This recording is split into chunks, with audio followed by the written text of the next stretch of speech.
Mm. Good morning. How are you all doing? In some regions, they celebrate Easter Monday. So if you live in a region that celebrates Easter Monday, then happy Easter Monday to you. Believe it or not, I am so ready to count down to in 5 weeks commemorating the day of Pentecost for a number of reasons. Um, I realized during, Lent, a whole lot of stuff came to me, but more than anything, I just thought about the impact of the whole process, of Christ's life, death, burial, resurrection, and how we will spend our entire lives and we will never truly, fully understand everything about it. So it's an ongoing, layered, revelatory process that is afforded to all Christians. I thought about something that everyone observed Resurrection Sunday or Easter totally different. Everyone. Some don't do anything at all. Some do the Easter baskets with the bunnies and everything. Some they're ending Lent and things like that. And some it's just a party day. I remember I was 19 years old, and at that time I was, of course, out of town going to school at that time, away from my family. And it was the only year I have ever been away from my family for Easter. And this day is why. I went to a cookout of a friend of her families. All of these people came together. Them people didn't do anything but get sloppy drunk for Easter. They went to church. When they got out of church, they had a cookout, and there were 6 foot tables filled with nothing but liquor. Both of them filled with liquor, beer, all of that. And I was so afraid that at any moment that entire backyard was about to be set on fire. Hold on, God. And so, because of that, I've always kind of realized everyone don't celebrate, commemorate, observe the holy day, or even deem it as a holy day. It's just another day. It's just a cookout day for some people. And it is my sincere hope that for you, you understood what the observance was for and why we are to observe it, not just yesterday, but every day if we're Christians. So what does that mean for us as Christians? That means that we're responsible for being a standard bearer about how that day will be observed. That's what it means. Um, so let's get into some of this social media commentary real quick. I'm going to start off with Larry Reid. So these are the following points I would like to touch on when it comes to Larry Reid and the gentleman coming out saying that they had an intimate, emotional, spiritual relationship for the sum of 13 years. And I'm sure, over the past month and a half, 2 months, it's pretty much, gone away, clear the smoke. Well, here are some things that were prominent in my thought processes about the entire debacle. So we're talking about a spiritual Christian leader who has discussed openly how he has performed exorcisms, how he pretty much have lived a very holy, consecrated life that afforded him those graces on his life, right? To be able to recognize things on a multidimensional spiritual level to the point that you're fulfilling what the word says as far as us being able to cast out demons, heal the sick, and so on. But it stuck out for me that the gifts come for without repentance. That's the scripture that came to mind for me. So you have this man he was in covenant, married to his wife. He's a father, and he's a pastor. He was pastoring during this time. And he's having a full on relationship with another man. So not only was he deceiving the flock, he was deceiving his wife, he was deceiving his children, he was deceiving those around him who entrusted him as their spiritual leader. And then another thought came to me, and this particular thought has something to do with Andrew Chad Caldwell. Yeah, this one does.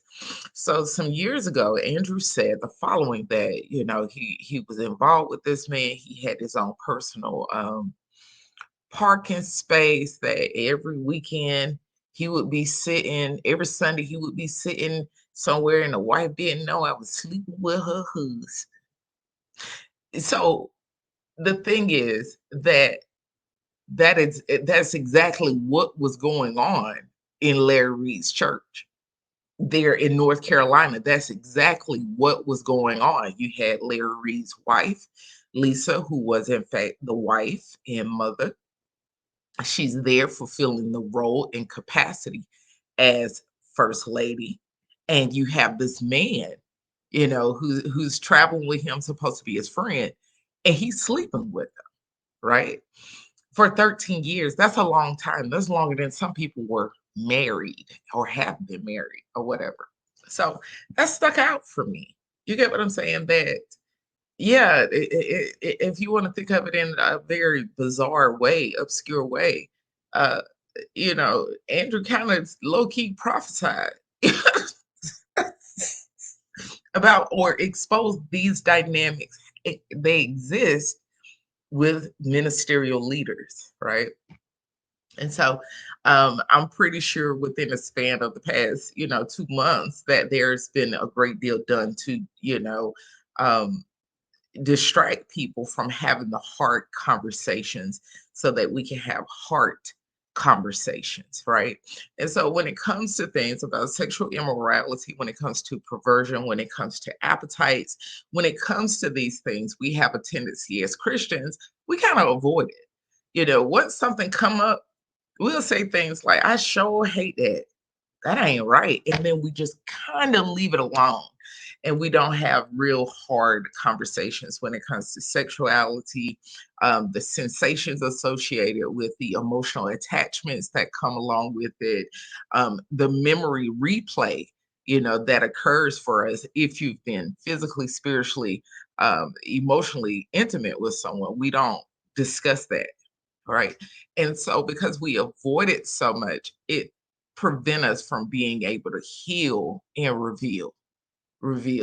So I can imagine you all have probably been distracted by materialism, seeing some fancy house car trips, some opulence, several tens of thousands, or probably some millions, flashed in front of you to ignore, distract you. Or you have, another, like, think of it like raising money, a reason to raise money, because those are all litmus tests.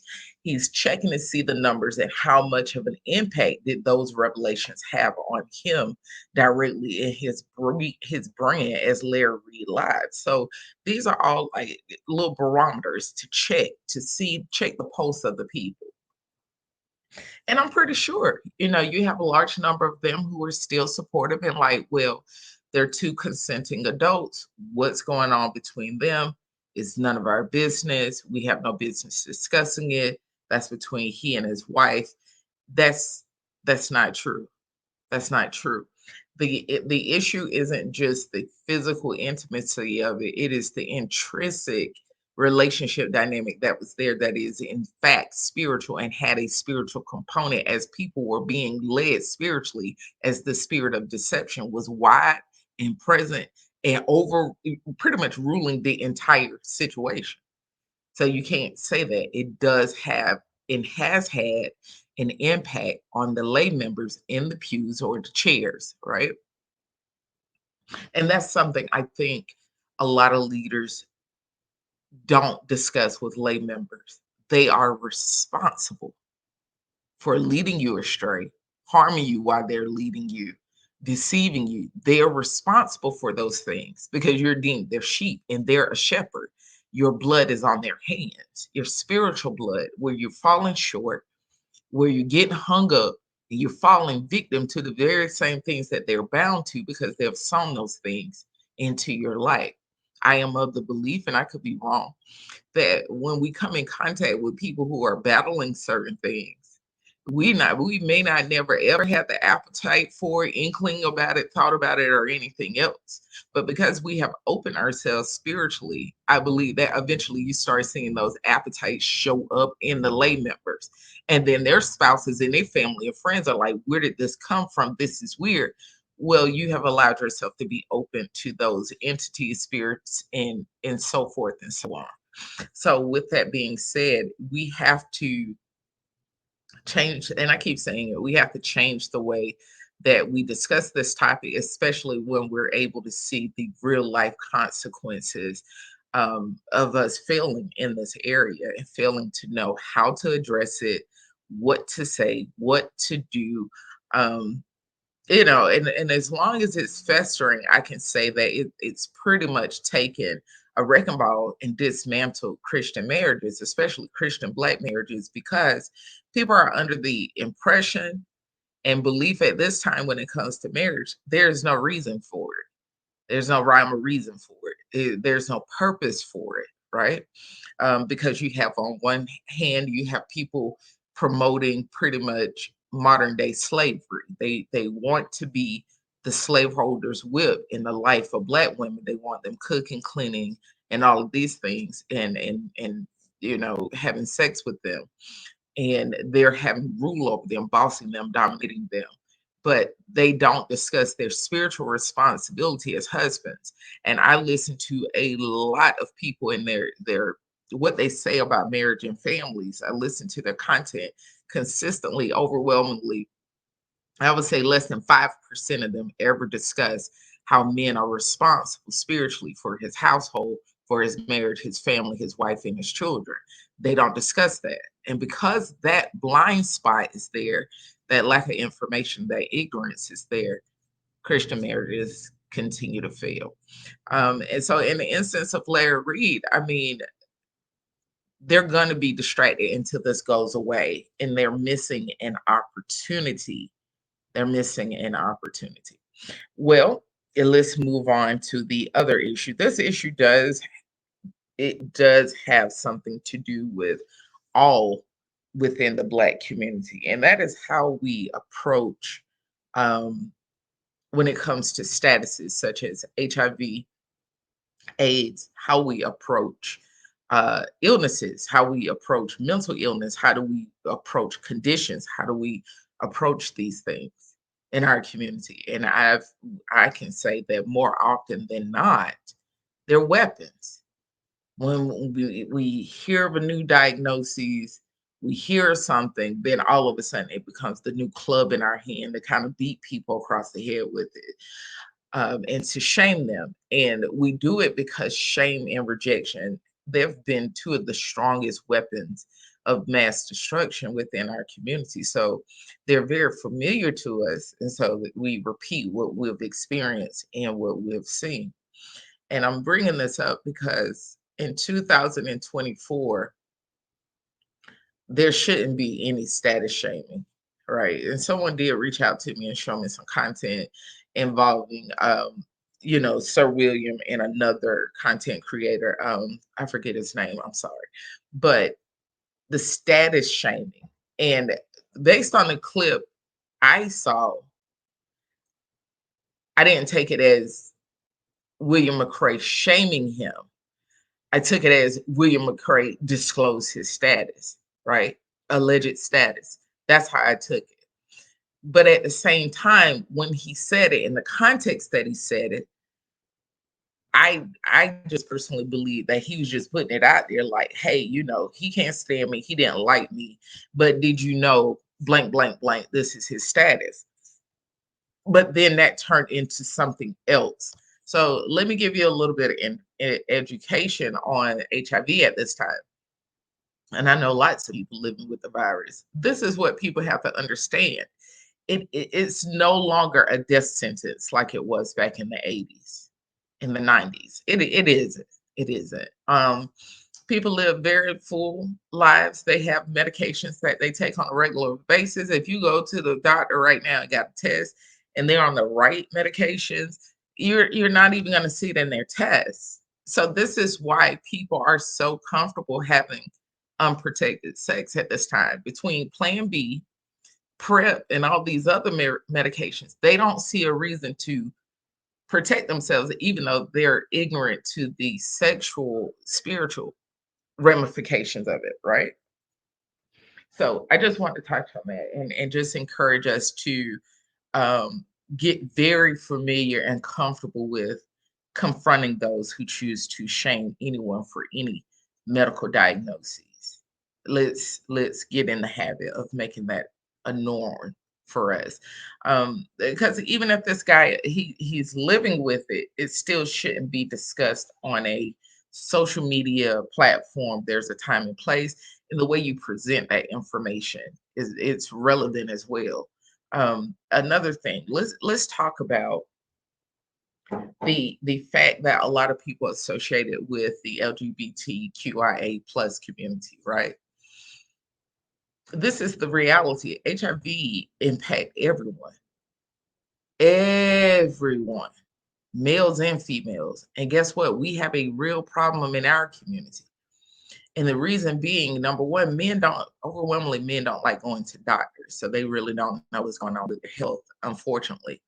And number two, the women end up finding out that they're positive. But the thing is, women are dealing with men and allowing them to have unprotected sex with them. They just feel like, well, I take baby blockers.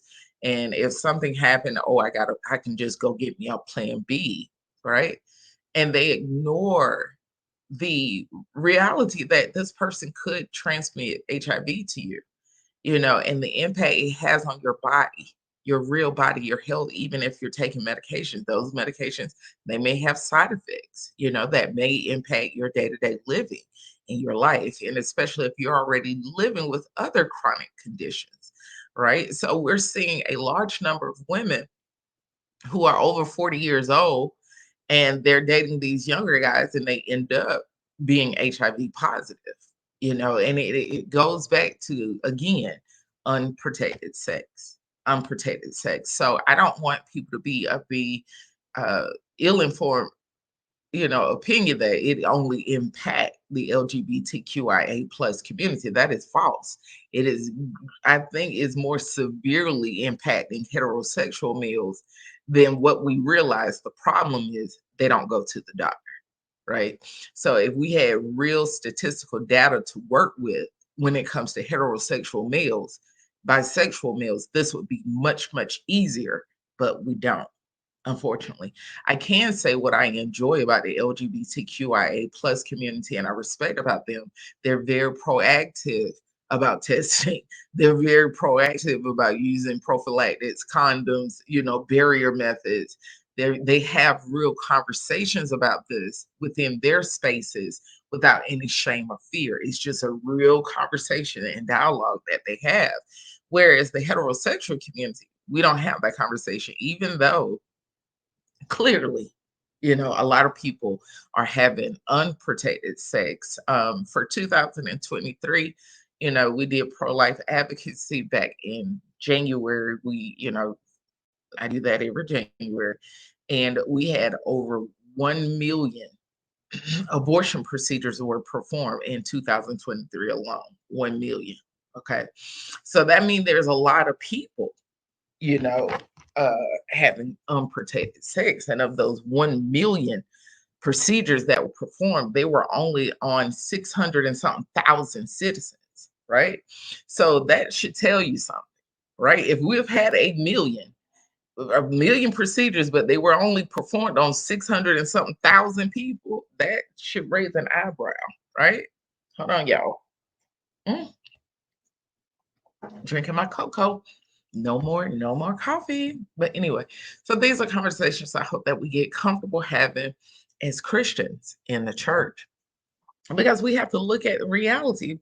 What people think, oh, once they get to, I guess, 30 or 35, they think people are not having sex anymore. And they don't realize that adults in their 40s, 50s, 60s, 70s, 80s are having sex. People don't understand one of the biggest issues they have in, assisted care facilities is STIs.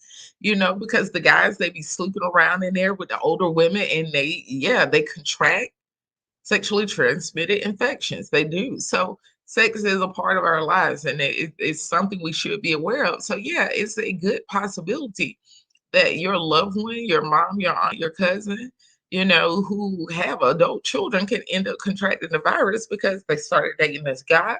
They thought he was the bee's knees, and then she was under the impression that, oh, he's older, so I don't have to worry about, infections like that because he's not out there like a young guy. Wrong answer, sis. So please, I say all that for a reason. As a heterosexual, please do not shame people within any demographic about their HIV status. If you do have questions or they have disclosed to you that they are living with the virus, that is not something to taunt and make fun of people about. Okay, let's get to the next matter at hand. Are you ready? So let's discuss Andrew Caldwell. So we have a situation where he's running for elected office. He has whatever going on. He's working at, well, no, they say he's not at the radio station no more. He's no longer at the radio station. And, he has these political aspirations and everything. So, but first, before I get into that, I want to go backwards real quick.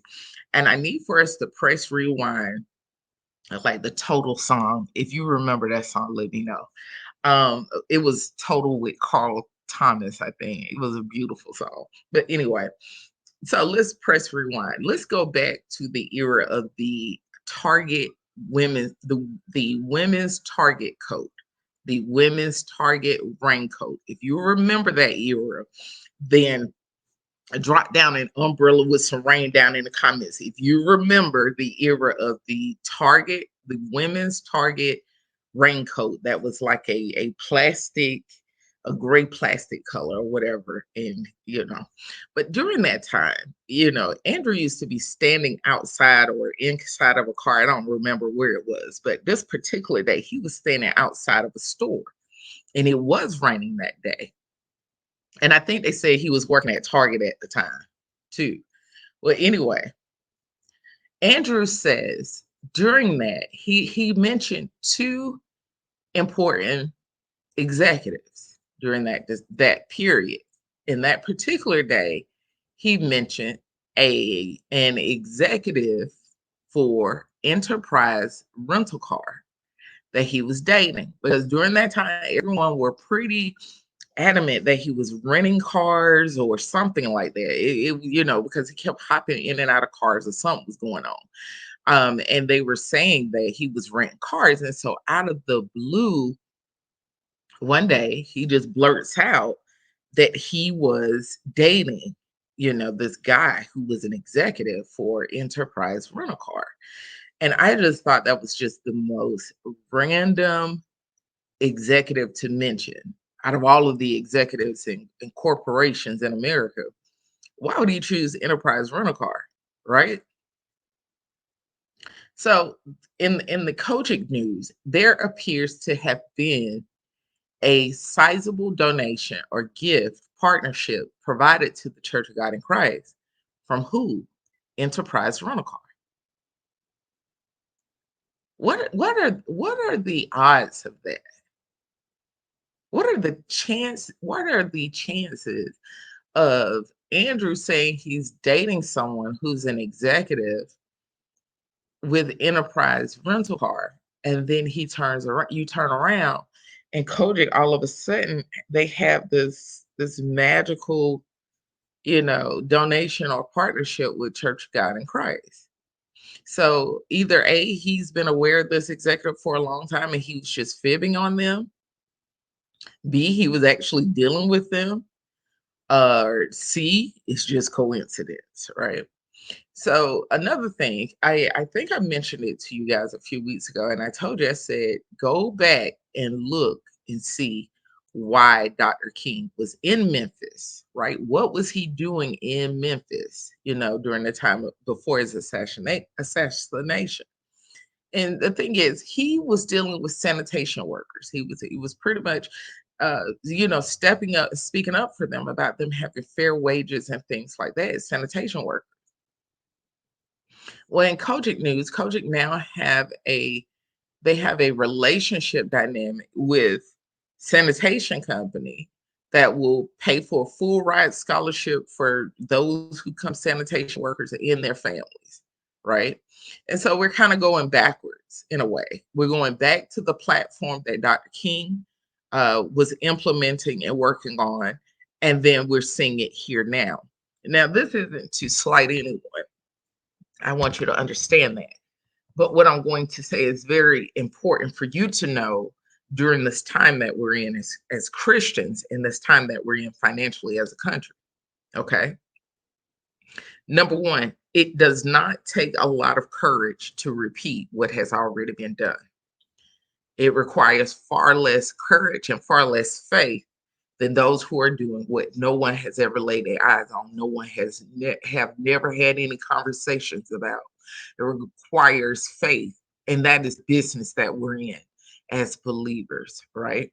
And within our community and culture, we have a nasty, nasty, nasty, nasty habit of copying each other. If we see someone doing something, or we saw someone do something, we heard of someone doing something, then we go ahead and do it as well. Whereas it take a great deal of courage. And I mean, you have to be so humble and trusting God that even if I fail doing this, I know it worked for my good. I know it worked for not just my good, but those I serve, right? It's not hard, but the thing is, when it comes to the sanitation workers and all of that, it was so far in the past that young people don't know about it. You see, those who are sitting in the pews now probably don't even know that about Dr. King and why he was in Memphis. They probably don't even know what I'm talking about. And that goes back to, we are inspired by the past. We're not to duplicate it and replicate it, right? We're not to do those things, but we have a tendency to recycle things, right? And we can't progress forward if we're recycling things from the past. That's a sign that we're stagnant. That's a sign that we're not willing to be bold and audacious in our moves as believers in business and outreach and all of that. We're not willing to do it. So now you see everyone slapping together some apartments, slapping together some duplexes, everyone going into the housing. And I already see 20 years down the road, 10 years down the road, what that's going to turn into. And it's going to be nasty. It's going to be nasty, and it's going to be ugly. Okay, so you have a situation where you have the impoverished already being exploited. What I mean by that, these men don't go messing with women who and children who are highly successful and financially insulated, right? It's predatory in its nature. It's always the least of them, right? And so you're going to have situations where these women and families trying to get into them a place, and what do you think going to happen? Yeah, you fill in blanks. Mhm, mhm. Because we have not addressed what fuels that type of behavior, abuse of power, and what breaks her in there to stop that same pattern. I mean, and even with predominantly men leading ministries, they should be able to have some pretty good ideas of what need to be implemented for there to be some checks and balances and stop this problem, but they won't do it. They just keep handing them more money for them to continue doing the same behaviors, right? And it will continue. But I just want to touch on that real quick. Isn't it something? Andrew was talking about enterprise rental car. Now all of a sudden, enterprise rental car, they are doing something with Kojic. So I don't know if that's Andrew man or not, but that's definitely what Andrew said. Because he said the enterprise rental car man and the Neiman Marcus man. He sure did. Hmm. Because I think during that same time, he was saying that he was at a restaurant, a bar, a lounge, or something within a hotel. And I think he said he was with the Neiman Marcus man, and he saw Cordell Stewart and then Cordell XYZ123, whatever, right? And before I forget about it, it has always bothered me that You have Portia working with Candy, and Candy keeps Andrew in her back pocket for a reason, right? And she knows what he did and that the impact it had on Portia, and she don't seem to care at all. I'm just saying. I'm not gonna touch it, but I'm just paying attention to certain things. And in closing, looking at this thing now full circle, I've talked about the LGBTQIA plus community. I've discussed Larry Reid, and I've also discussed Andrew. I've discussed the past and how we replicate patterns in our behavior as Christians, Black Christians, and I've also discussed the role and our raising regarding Kojic and all these homes and apartments and everything being built by these different ministers. And in all of this, when you put it together, there's something they all have in common. Not one single solitary new word, new revelation, or nothing. In all of it, same patterns, same behaviors. And what doesn't grow is dying. If something doesn't grow, it's dying. If you're not getting more information, you're dying. You're dead somewhere. That's what I'm saying to you. We have to be encouraged as Christians, because even when within those 40 days and 40 nights that Christ was tempted, we have to remember that the enemy showed him his kingdoms and wanting him to bow to him. And the reality is that the breaches and all of this stuff going on is because these people have bowed to different kingdoms, not the same one, not general. It said kingdoms, meaning that was plural, is an infinite amount of numbers to them. And that means that they have chosen to bow to one of them because they're not producing any fruit that draw people to Christ. All they've created is you can do whatever you want to. God to give you what you want.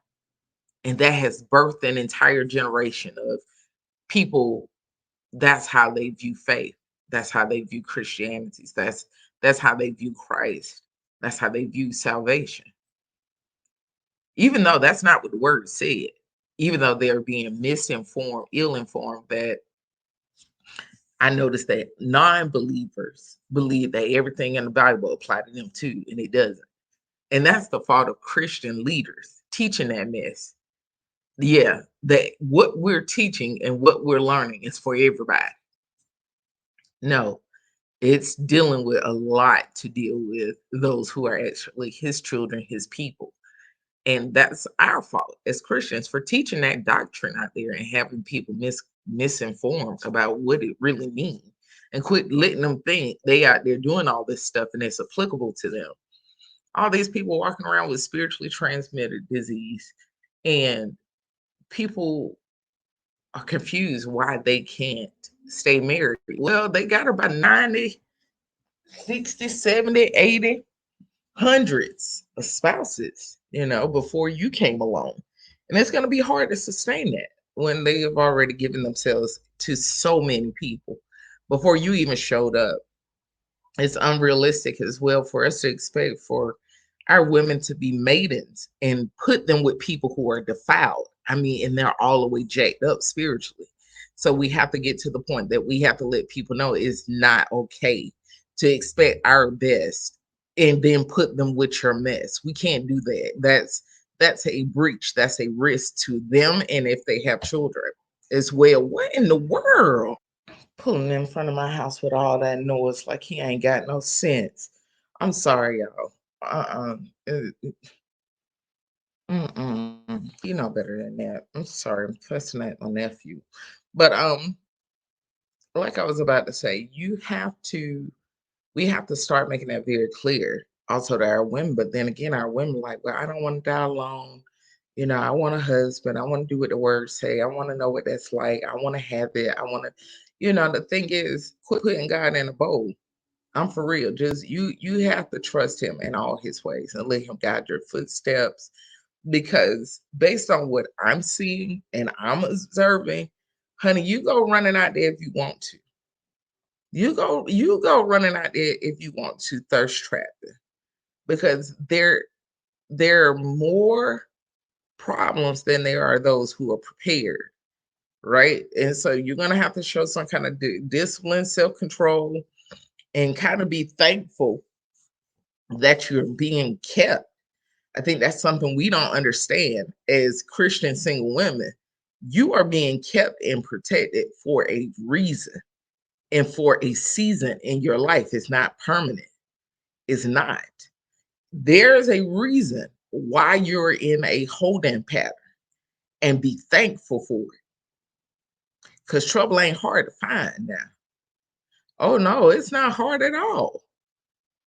Uh-uh. No. Uh-uh. You will end up wrangling up someone, and it's not even about the finances, credit scores, appearance, none of that. You are going to end up walking your behind up and walking down the aisle with a whole legion. You have to be thankful when God places us in a holding pattern. His grace is sufficient for me. I don't know about nobody else. His grace is sufficient for me. I've had people who want to have these real conversations with me, like, oh my God, how do you do it? Like, what do you do? How are you doing it? I said one prayer and I've been good ever since. He's been keeping me ever since. One prayer. That's it, hard stop. That's all it took was one prayer. It didn't take ashes, sackcloth, weeping, wailing, moaning, rocking back and forth. It didn't take all of that. It took one prayer in my faith in my Father, and that's it. Jesus Christ, that's all it took. And He is a keeper. He is a keeper. And I'm telling you, when you strategically pray, I don't know if I told you all about that or not, but I'm about to tell you about it now. So around the holidays, this was around Thanksgiving time.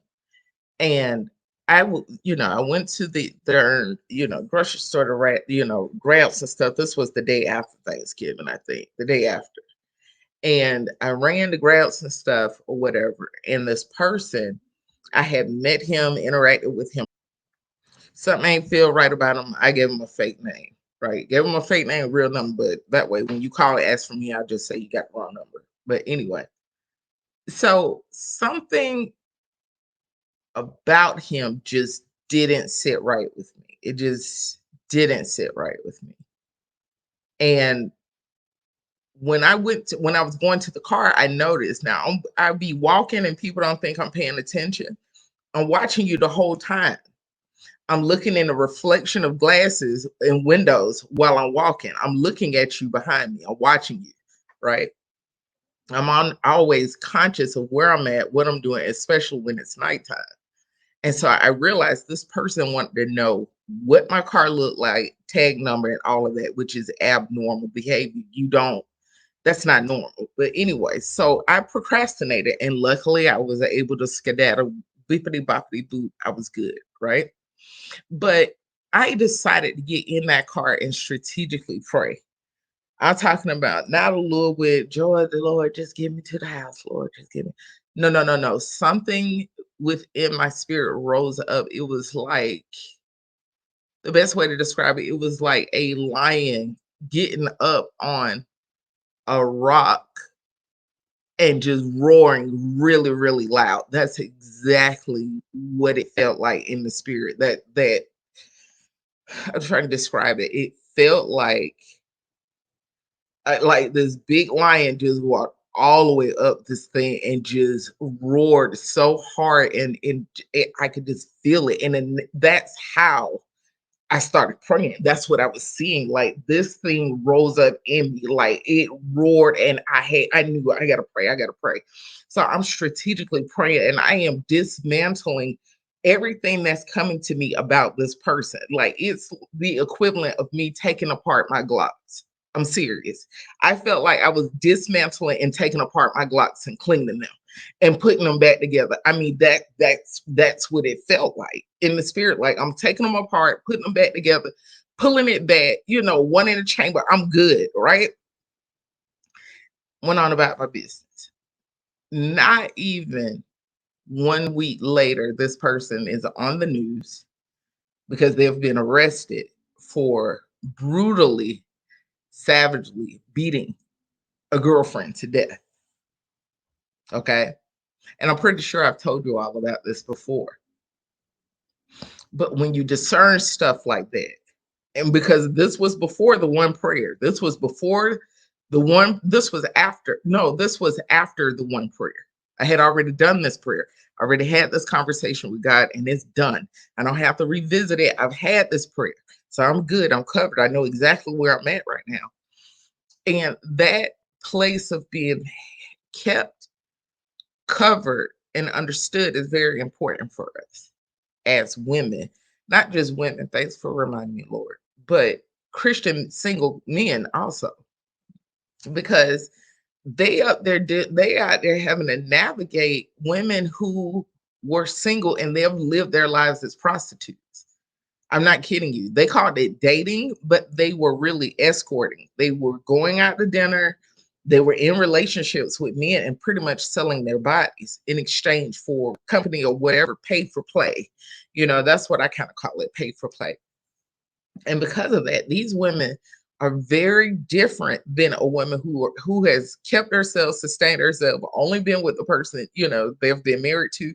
They are very different. Their temperament, their aptitudes, their perceptions, their desires, all of that. And so for a man, his flesh is going to tell him, oh my God, she's going to know how to do everything short of turning you inside out, blowing you up with a balloon as a balloon and popping you, and you come back down to the bed again. And they have to wrestle with their flesh not to fall victim to that, right? To get sucked into that vacuum. So they're having a very hard time trying to keep themselves while they're trying to find the person who's most suitable for them. That's tough. I mean, for men and women who are really, really Christians. But at the same time, I believe that God is strategically bringing his people together who are supposed to be together. I believe that.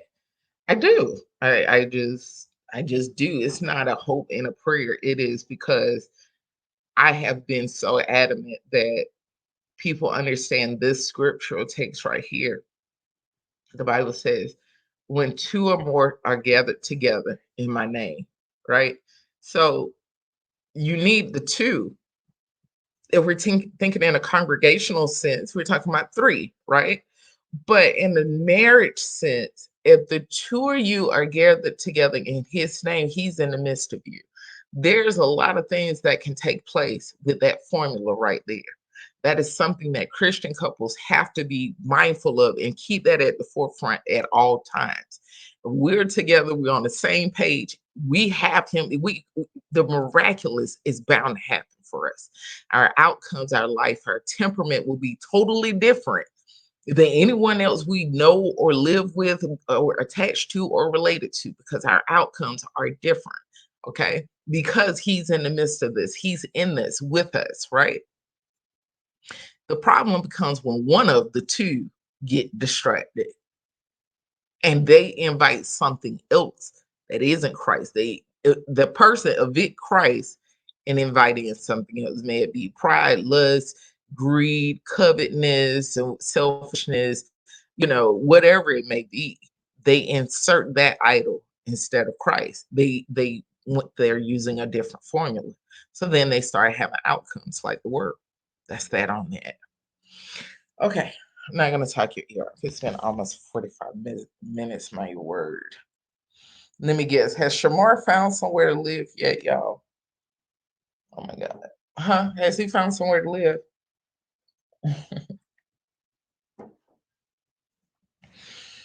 I feel so bad for those young people out there. I do.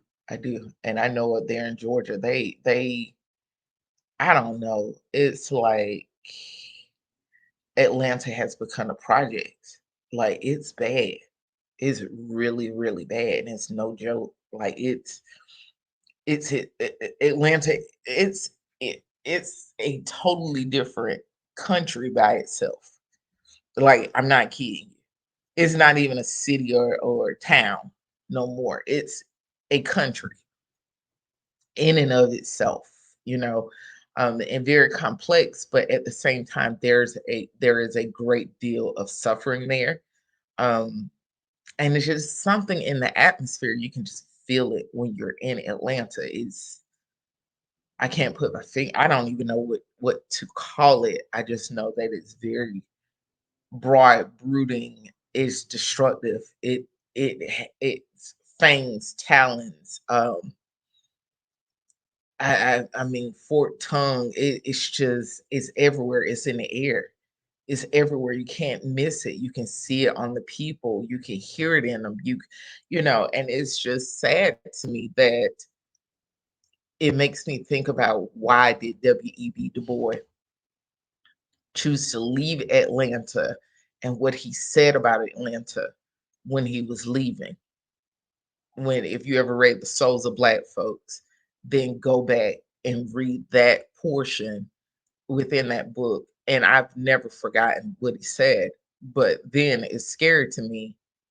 I'm in the year of my Lord 2024, honey, and he was not lying. He how is that possible?